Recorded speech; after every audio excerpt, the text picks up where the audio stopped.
Sending me pictures. Everybody, it's Craig and Nick Menken here. We've got your Docs Daily for Monday, Super Bowl hangover day.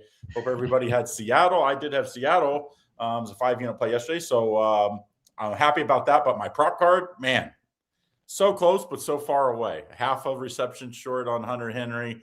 If I would have just played the first half for Stevenson over yards, I think he was right at it. But, of course, down the second half, I didn't get that. So let's get right to it, though, today.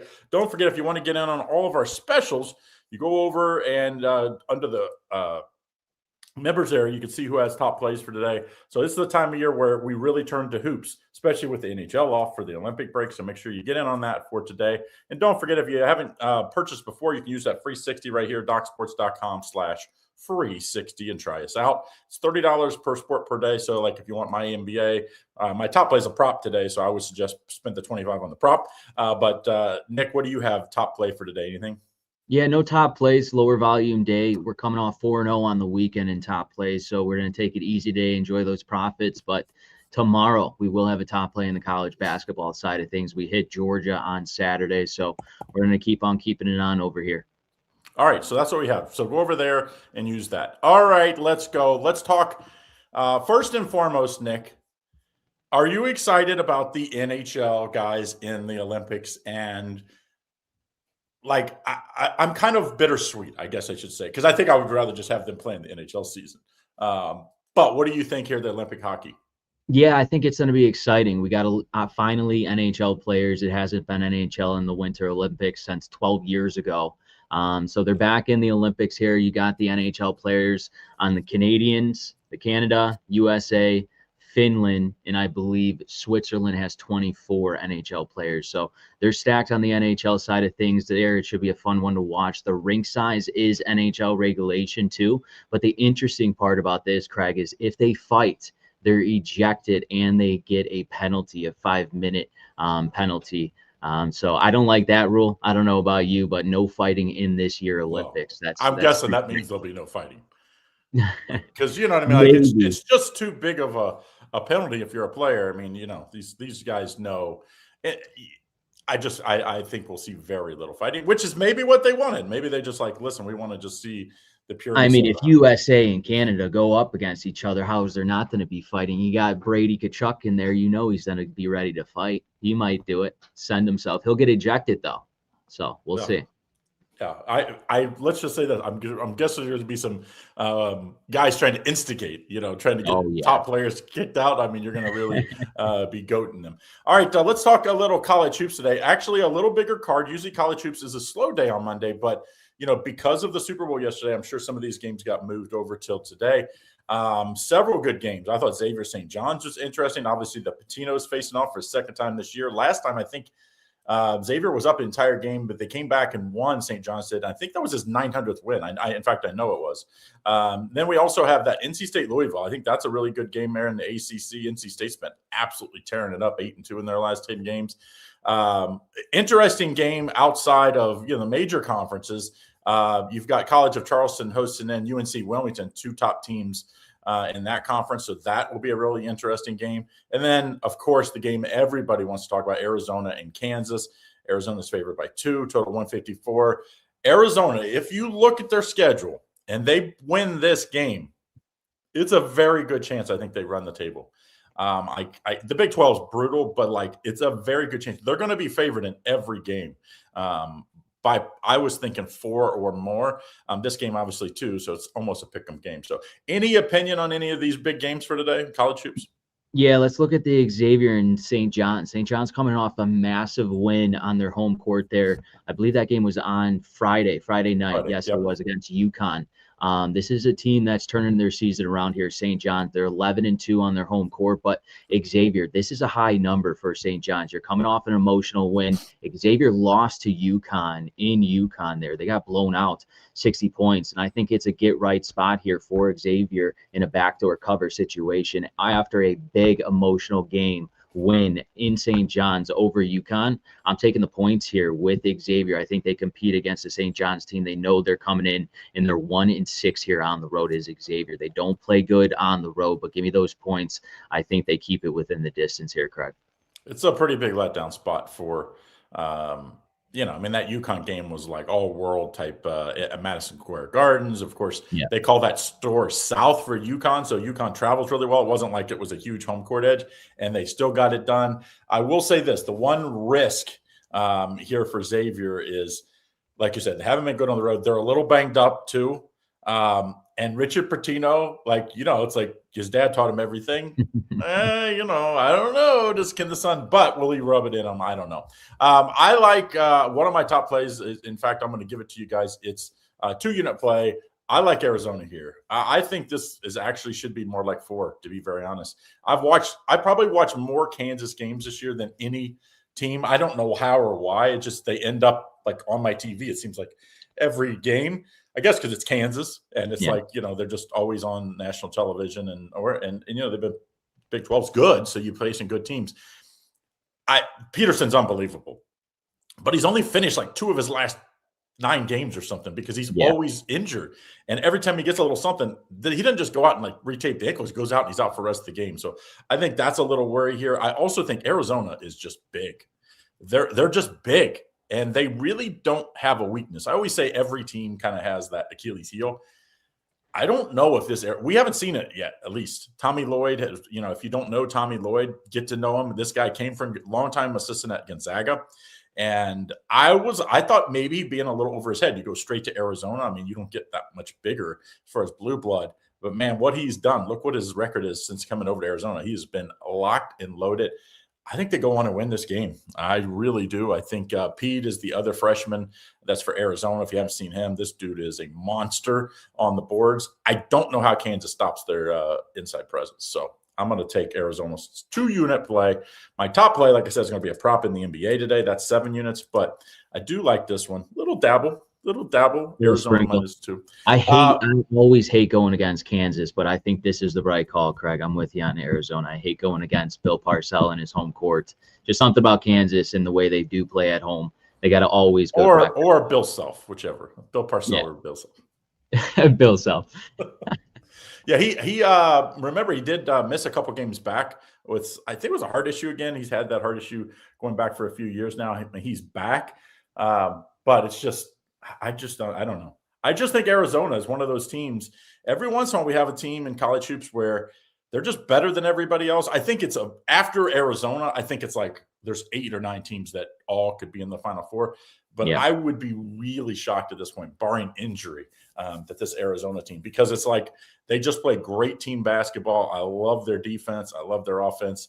No one's really stopped them. Kansas does a good defense, so we'll see. Remember, Kansas did beat Iowa State when they were undefeated. And it wasn't close. That's an Iowa State team that's not the biggest team. Like, they really do rely on a lot of outside shooting 3 points. So, like, I do like Iowa State. They're super fun to watch. They're like a better Nebraska. If you like watching Nebraska, how about North Carolina coming back? Did you watch that game? It was unreal. That 2 minutes. And if you had Duke, I mean, they were basically covering the whole game. Like the whole game. I mean, I think UNC only had 1 or 2 minutes. They led the whole game 1 minute, I think. So, but I always say rivalry games, throw the records out the window. My question on UNC before that game was, who really have they beat? They won at Kentucky. That was back when Kentucky was really, really banged up. So you hold that with a grain of salt. That Duke team's good, and they didn't play bad. Duke played good and still lost. I will say this: Duke's outside shooting, that's now watching that kind of like that's going to be a concern.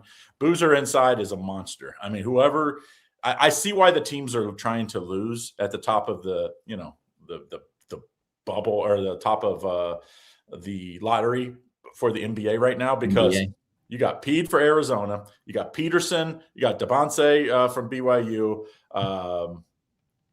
You got some big boys coming in this draft, that's for sure. You have the kid from North Carolina, the big kid there, the Boozer kid from Duke. I mean, there's like 8 freshmen that are loaded, that are all going to be vying for those top 7, 8 spots. So it's a year you definitely want to be at the top of the NBA draft, because I think it could really vault you into, not maybe I don't know. Someone said that these recruits are as good at this point as Cooper Flagg.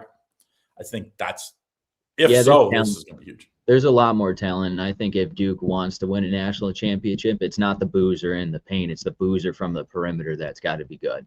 And I think until he gets good from the perimeter, this team is beatable. Yeah, as we've seen North Carolina. It's like I said, the top. I think it's Arizona and everybody else. If you have a bad day, get a foul trouble, like anybody can be beat this year, in my opinion. Yeah. All right, let's talk. Interesting game. There's a big sandwich spot here. Oregon, Indiana. Oregon almost won, even though they've been terrible. They almost won at Purdue. I think that was Thursday or Friday. Now they come back. They stayed in Indiana, I'm guessing, because Purdue to Indiana is only like 2 hours, hour and a half. So I'm guessing they bust down, stayed in town.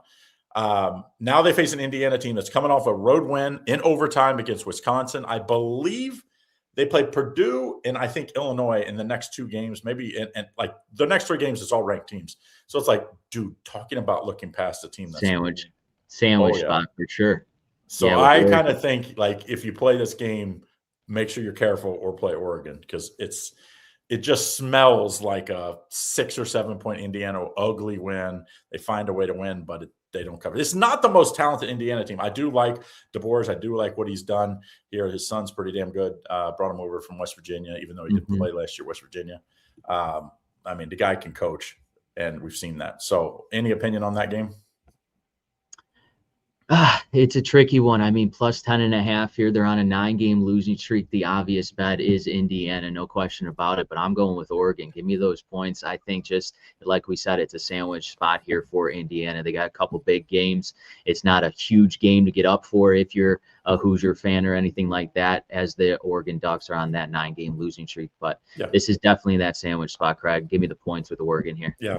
I always say, my first guy that kind of took me under his wing handicapping said, the uglier, the smellier the underdog, the more you should want to take it. And this is 9 games in a row you've lost.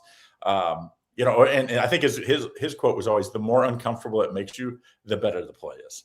Yeah. Now, that's not what it used to be, because that used to be like when you were in your handicapping diapers back when, when I was playing still in college. Yeah, in the 2000s, late 2000s, before the internet blew up, it was like, dude, the uglier underdog, it really did do well. It's not quite as anymore, because people fall in love with the big underdogs because they got to post it online. And so it's like there's some people that just fall in love with the big underdogs and the big upsets. I'm not saying they win, by the way. I'm just saying they cover. All right, let's go NBA. Big card in the NBA. I was kind of shocked that there's this many. 10 games today. We're past the trade deadline, but before the All-Star break. I know they moved the trade deadline up this year because a couple years ago it used to be right after the All-Star break, and I forget who it was. When's the All-Star break? The All-Star break is this weekend. Thursday's the last day of games. I thought, okay. So they're off Friday to Wednesday. I believe it was what was the guy? DeMarcus Cousins. He was at the All-Star game and got traded from the Kings for somebody else. I forget who. And I think after that they were Pelicans? Like, dude, it might have been Pelicans, but they were like, dude, we can't have this anymore, because we're they're representing the Kings, and all of a sudden now they're not representing the Kings anymore. So they moved it up. I like it in a little bit. I don't like it in a little bit, because I don't know. I just think if you get traded over All-Star break, you have time to get there and the week off. And but I see what they did there. So interesting move. I do think there's some winners and losers in the trade. And I think as far as bettors are concerned, because I really don't care. We care who wins and loses, but we only care who covers the spread or the over-unders that we bet. I mean, that's what we live for. So I don't care who is necessarily better to win the championship per se. But I think the Bulls are going to be a very interesting team, your Bulls, because they went and just got guys that can score, that can go and score, and they play tonight. I like the team total over in that game tonight. I think it's 111.5 or 112. It's like Billy Donovan, if you heard him, he's like, these guys aren't in shape to play the way I want to play, because the first 2 games, like, he was running them up and down. They were looking to come out, and he's like, you guys stay out there and get in shape. So I do think Simmons and them will put up a big number tonight. I don't know if Giddey's playing tonight, so I wish he was playing. But he's, seems like he's been day-to-day for a couple of weeks. So any other team that you thought that made a move as far as betting that you're maybe going to be watching here? Yeah, definitely. I mean, the Memphis Grizzlies trading Ja Morant there to the Heat. I think that's an eye-opening one that you got to watch out for, especially when he gets healthy. I like the way the Heat played. They're obviously -7.5 tonight against Utah, and I like it. I would lay the points here with the Ja Miami. Morant didn't get traded. He didn't go to the Heat? No. He's He's still still with Memphis? Yeah, he did not get traded. That's Jaren still like Jackson. Miami Heat. I thought Ja Morant got traded. No, they wish. Harden to the Cavaliers. Yeah, Harden to the Cavaliers. And they play tonight. And they're a 1-point favorite at Denver tonight. I thought that was interesting. No Mobley tonight. I thought they'd be underdog with no Mobley. But a 1-point favorite on the road. I know there's no Gordon. I don't know why I thought Ja Morant got traded. Here's why Ja Morant didn't get traded. Not for a lack of trying. No one wants him. He has 2 years and like 90-some million left on his contract. And that's pretty much untradeable when you have the baggage that he does. I mean, think about it. Trae Young had basically the same deal. They had no trouble trading Trae Young. Nobody wants Ja Morant, which is, or that's crazy though. They would have had to offset the salary at some, and then it's like, why trade him? So, yeah, I think in the offseason, maybe, you could be a little more creative in the offseason. So, Jaren Jackson, though, when they traded him, I was like, oh, they're definitely going to trade Ja Morant now. But they tried and they just couldn't get it. But Jaren Jackson going to Utah, and he's already played one game. Him and Marketing together they're the same guy, 6'10", 6'11", 7 foot that can block shots, and then of course can stretch the floor. I think that's going to be a interesting duo rest of the year.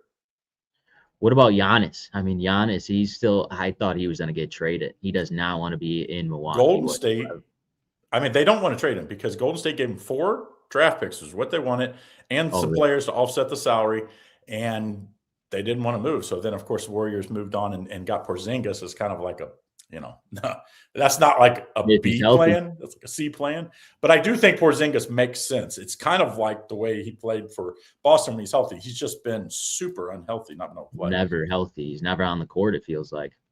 Yeah, I thought the Warriors, it's just too bad Jimmy Butler went down. Like it really is, because I thought that team was going to be – I didn't think they could win at all, but I thought they could win a couple series because you got – you had 3. I loved what they've done in the offseason, kind of doing young and old at the same time on the same team.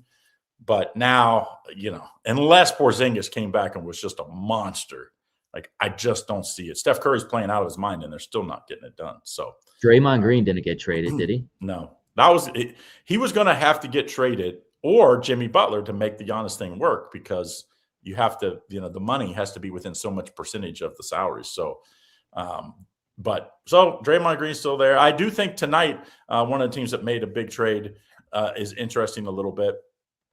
The Utah Jazz is playing tonight on the road at Miami. I don't know why the perception is this Miami team is good. They're like 500 at best. I see them finishing 500 this year, yet they end up as favorites a lot, and I just don't get it. They're super banged up. Heroes, I think he's only played like 8 to 10 games this year. I think Powell's out tonight potentially, or he's banged up at the very worst. And yet tonight they're a big favorite again. I like Miami without Hero. 7.5.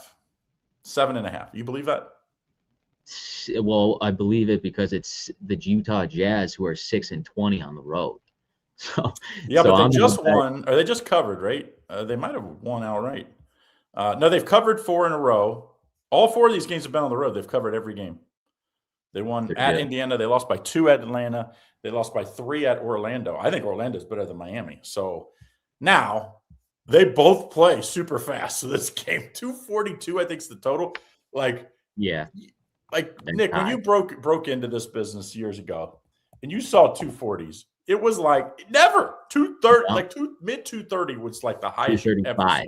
Yeah. Now 246, 247, like it's like you almost can't set it high enough for some of these teams.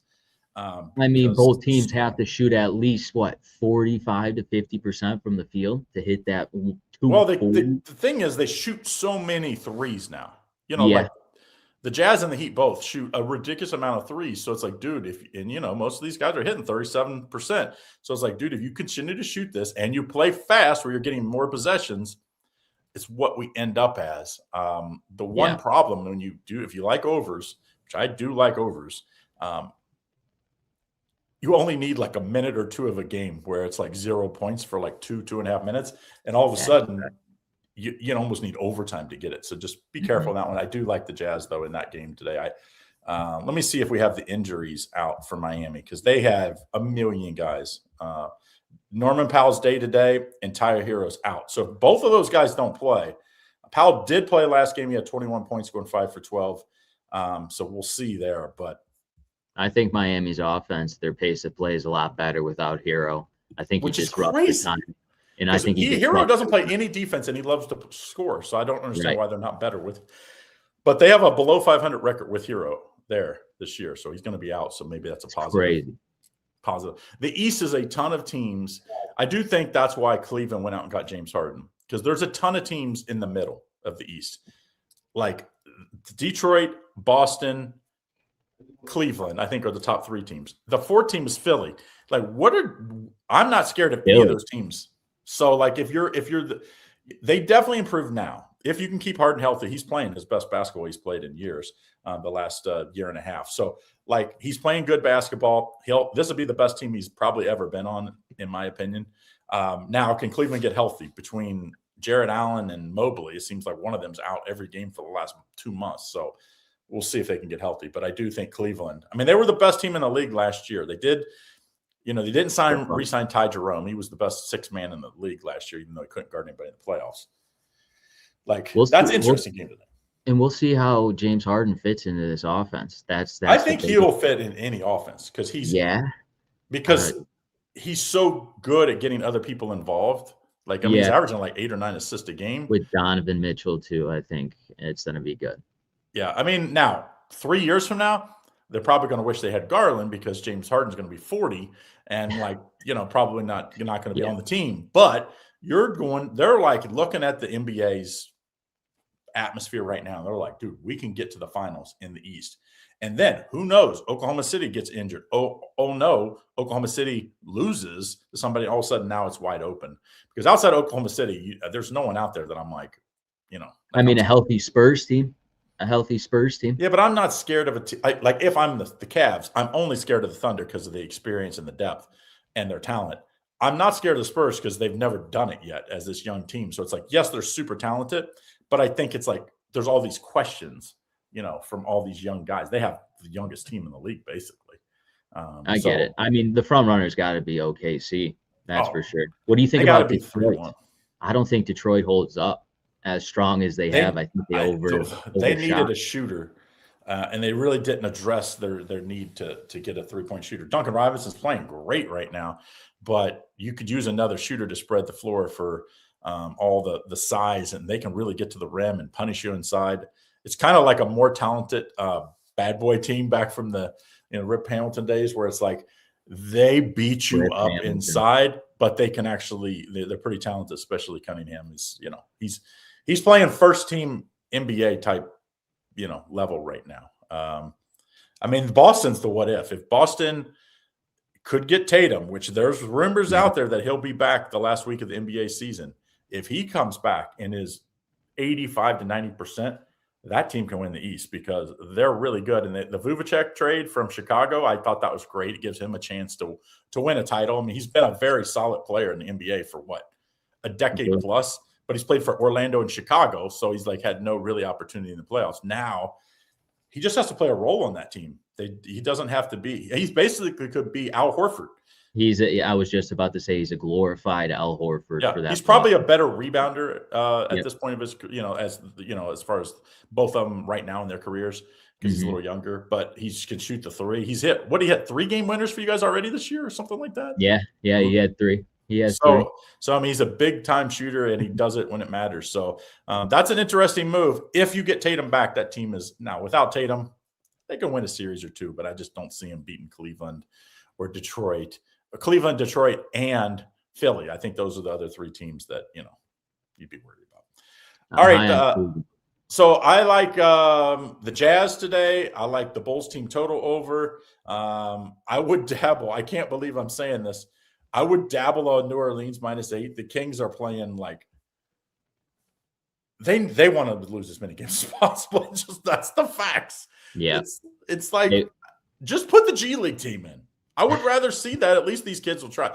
I don't know how the NBA fixes this, Nick. I'm so sick of teams. We're mid-season. We're basically, I think, a couple games over 50% of the season left in the NBA. Maybe it's like 55% now. And there's teams are tanking. Yeah. There's got to be something. There's got to be something, and the commissioner will definitely step in. It's ridiculous. You can't be tanking. We're not even at the All-Star break. What are we talking about? And the whole play-in game, the extra 2 teams was supposed to keep this from happening, because if you look at it, even the worst teams are only 5 or 6 games out of the play-in game. So the theory was, hey, teams will try to get into the play-in game. What I think they need to do is be like the 2 teams that lose the play-in game get the number 1 and 2 pick. And then it goes the reverse, because then teams would be busting their ass to get in. Get into the playoffs. Yeah. I like that. Or they increase their percentage of winning by like 15% or something, because now there's this big carrot, like, dude, we need to get these good players, and the best way to get them is to get into the playoffs. I don't know. You obviously want the worst teams to get the best draft picks, because it makes them better, and then makes the league better by everybody getting better. That has worked in the NFL. It has not worked in the NBA, because the Wizards are still bad. Let's just go with the worst team. The Pelicans have been bad. Yet they have, look at all the high draft picks they have on their team. Hornets. The Hornets actually are playing good basketball. They're on a 9-game winning streak here too.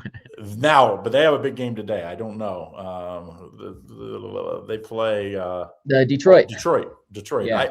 That's actually a good matchup for them. I do think the Hornets can win that game, because I don't think the Pistons, like, their lack of outside shooting, I think keep teams in the game.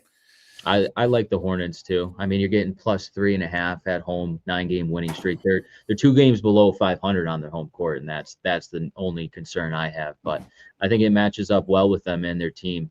They're young, explosive, and they're shooting well from the perimeter. So you're giving me +3.5 here on a 9-game winning streak. I'll take that any day. I think that's good value. I thought maybe, Lonzo Ball, right, is a free agent right now.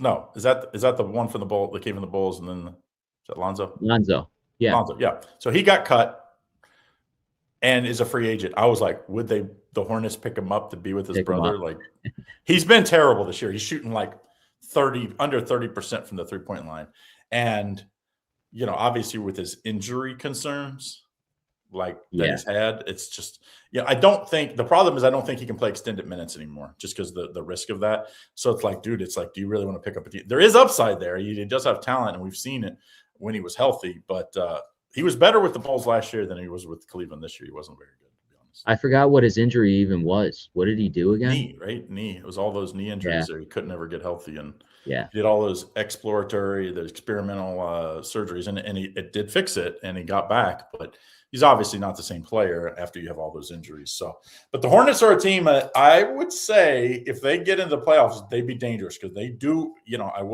when you suck, you get at the top of the draft. The Knuppel kid, the other kid from Duke that everybody was like, I don't know if he's good enough defense.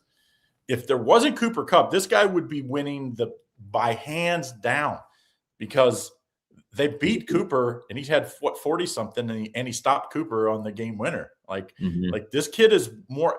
He doesn't, he's Larry Bird, where he doesn't look athletic, but he is athletic. He's that, and he can score and shoot. They got a good one there with all the other guys that they have on that team. It's like you really can't pay too much attention to them. So I do like, and that's what I see. They said, last year's draft outside of Cooper wasn't that great. I don't know. We'll see. You can, time tells. Right. But this year's draft, I mean, we have like 6 Coopers. Yeah. So it's going to be, and that's why teams are tanking, because they're like, dude, we just got to be in the bottom 5 where we get one of these guys. And that's a shame. The something's got to change, definitely, with the whole lottery. I don't know. I also thought if you played a toilet bowl where all the teams, it's like NCAA tournament style. It's only one and gun, but you play all the teams that don't get into the playoffs, and the winner, and it's the reverse. How they finish, the reverse order is how they pick the playoffs. Like one, these guys would get, a lot of these guys, let's be honest, you don't see Charlotte Hornets game on the TV the past few years. So you haven't seen a lot of these guys. So it's like you get to see featured teams like Brooklyn and New Orleans and all these teams. And whoever wins gets the number one pick. I like that. That would be fun to watch. Let's write it up. Send it to the commish. Because there's basically half the teams get in, right? There's 10 teams that get in now with the play-in. So that's 20. So there'd be 12 teams left. So you'd have to win, 3 games, basically, right? Or 4, because you'd have to have some with bye. Or maybe you get rid of that damn play-in. The play-in, I liked it the first couple of years. I don't really like it anymore. So I don't like it. If you did this, you wouldn't need the play-in tournament anymore because you would just be like, everybody's basically going to play in a post. It's kind of like the NIT for the NBA. Yeah. But without the NBA. Yeah. So it'd be like, because then it would put 16 teams that would get in, 16 teams that don't. And you have this tournament and, like to me, you could go have them play all in Vegas or all in one spot, Atlanta or something. So that way, there's no travel. It's just neutral site games. You play 4 one day. The next day you play, or maybe you skip a day. Then you play 2 games. And the next game you play the 1. And then whoever wins, and maybe like the point differential is the tiebreakers for is the top pick in the draft. Whoever wins that. I like it. Guys are asking about the Kansas and Arizona game in the chat. We talked about that. We talked about it at the beginning. Arizona. Yeah, we both like Arizona. I do think it's 2-unit play for me today. It's my lowest unit play, but it probably should have been a 4-unit play. But as good as I was in January college basketball, since then I'm like 3-6 or something. 3-5 to start. Happens.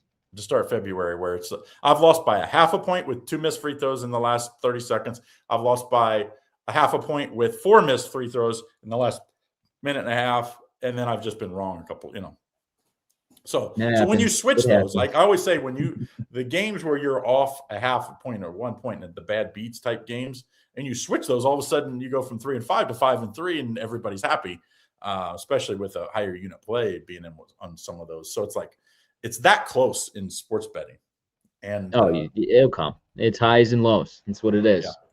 Yeah. It's the stock market. It's like and this is the weird part, Nick. If you bet stocks, but you're not betting, you're investing. You're investing stocks. You're investing in sports betting. It should be the same thing, but it's not. If you're betting in stocks and you have 2 bad days in a row, you don't go sell everything and go crazy and like you don't do anything a lot of times. You just wait for the natural, You wait until it comes down, retraces, or you risk management. Don't bet or don't go all in like you have before. Lower your risk and make sure you have risk when management. people lose in sports, they double or triple the bet the next day trying to get back what they lost. Not good risk management right there. You got to. And now all of a sudden, say you're down 10 units over a 2-day period, which is really nothing in the, if you're betting 12 to 13 units a day. So you're down 10 units over a 2 or 3 day period. And then all of a sudden you double because you're trying to win. So you bet 20 units on a day. Now, if you go 0 for that day, which is always possible on one given day, now all of a sudden you're down 30 units and it's like, it will take you a month to get that back. So you really need to be careful and that's why the money management on how, like, if you followed our betting, like it's not just the bets, it's the unit sizes. Exactly. It's not a sprint. It's a marathon, as I like to say it. You got to chip away if you're down, when you're hot. And it's just the same as investing. You know when to go in, when to put your chips all in. So you just got to have risk management, especially in sports. People say, well, I'm buying low, like, because, that's what they do in the stock market. But say buying low, selling high. That they buy in when things go low. So that's what they're doing by doubling down. I'm like, that's not really the same thing. It's not really the same thing because it's not as far as investing in sports and, like investing in the stock market. Yes, I get it. If your average price on your, say NVIDIA stock is just say 100 for even math, and it drops to 50, and now you can lower your total price in on that at, instead of 100, it might be 98 if you buy some in. Now, when it gets back to 101, now you've made more. I get that. That's not what we're doing sports betting though. So you shouldn't be doubling, tripling down and buying low, as they say. Now, I do like to buy low on a team like Oregon tonight. It's like you're buying low, a team that's lost 9 in a row. Nine in a row. Dana Altman, I think he's going to survive this because his best 2 scorers have basically been out. But, you have that Nike money there. And, like, I know a lot goes to the football, but it's like, they do spend on basketball. So I hope he makes it out of here because I do think he's a good coach. But, man, he's had a rough year. The Big Ten has not been good for Oregon. It's a lot of traveling, too, though, when you got to come to the Midwest, too. Watch them look at UCLA, USC, and Oregon, Washington. You look at their scheduling. It is ridiculous. A lot of traveling for them. Like, I could never find out. I wish I knew more. I don't even know where to go. Like, if they stay. Like I'm pretty sure Oregon stayed in Indy because that, it's close to Purdue and close to Indiana instead of going home. But sometimes you see where they play like on a Monday, and UCLA plays on a Monday. They don't play again until Saturday, all in the same area. Like they play Rutgers and Maryland, say in the same area. Yeah. Mm-hmm. Dude, do you stay? Because now that you're missing school, or do you like go back? Yeah, it depends. It depends on kind of the classes. Obviously, if you have like midterms or finals or something like that, you're going to have to be traveling back and forth. But it's brutal, and that's kind of what I like to look for is the West Coast. Did you guys fly? Fly where? When you were playing baseball? Tech? Yeah, we flew. We flew a lot. See, Division III, you bus everywhere. So we bus 4 or 5 hour bus trips each way in the same day. And that's, although you do sleep basically on the bus and you're just getting out to eat. Bus rides are fun. Bus rides are we had some good times. We had some really, through the winter, so it's cold. But I mean, you do 2 bus trips in a week. It is like I was wiped out. So I can, but I mean, they're flying private jets, so it's not like it's. I mean, it's yeah, it's and not it's a basketball team. What 15 guys they carry? 15, right? Well, by the time you have the coaches and the managers and everything, they're probably traveling with 25 guys. Yeah, there's 15 players, but you're traveling to 25, so that's a perfect private jet. It is trip. So nice donor for them. Yeah, to me though, it's just the time zone differences is very tough on the West Coast teams because all of a sudden you're going east. Okay, that game that's at 7 out there is 4 o'clock your time. You're used to practicing at 5 it's or the weekend games when they play at 11 in the morning. Oh, I mean crazy. That is 9 o'clock wake up time for them, 8 in the morning. So I like to eye up those type of games where you got that West Coast coming to Midwest. I thought football would have a big effect. Football doesn't because it's once a week travel. They go a couple of days early.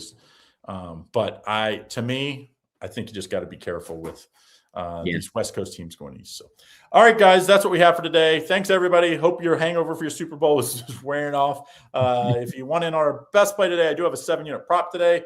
So nothing huge other than that outside of that. So we'll be back again tomorrow with, I won't be, and neither will Nick, but Tony, George, and Griffith, and Lenny will be back tomorrow. So good luck. See you again tomorrow.